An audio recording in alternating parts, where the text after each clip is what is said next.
Bistado na umano ang plano ayon rito kay Attorney Vic Rodriguez.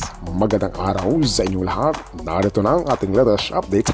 May panibagong pasabog sa ngayon si Attorney Vic Rodriguez sa kasalukuyang administration. Narito sa ngayon ang panibagong pasabog.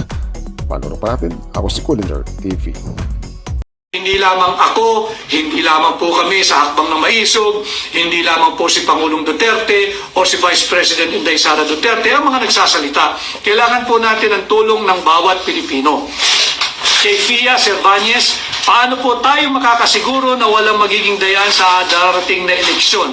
Wala pong kasiguruhan, Fia Cervantes.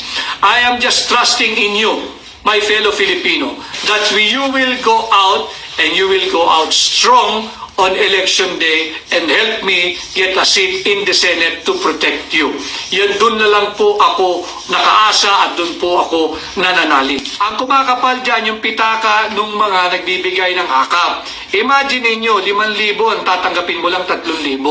At ang masakit po, maraming kwento sa ibang probinsya, 5,000 ang pangako, 3,000 ang tatanggapin. At pagka nakuha mo na, may nag-aabang sa bandang dulo, opisyal ng gobyerno o kaya opisyal ng barangay, hihingan ka pa ng 500 or 1,000. Legal na po ang hold up.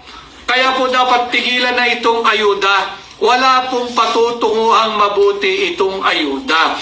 Ang kinakailangan natin, ito hindi ko maintindihan.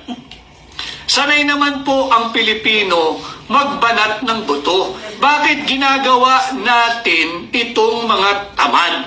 Bakit ba ginagawa ninyong timawa ang mga Pilipino? Dahil nga yung sinasabing predatory governance, yung predatory style of government.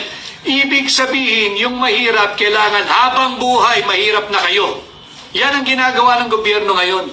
Yung mga salat sa kalaman, kinakailangan mangmang kayo. Dahil ayaw nilang tatalino kayo. Ayaw nilang yayaman kayo. Ayaw nilang uunlad ang buhay ninyo. Kung hindi, mamumulat kayo na linoloko lang tayo, binubudol lang tayo ng gobyernong ito. Si Pingoy, paano po mag-volunteer?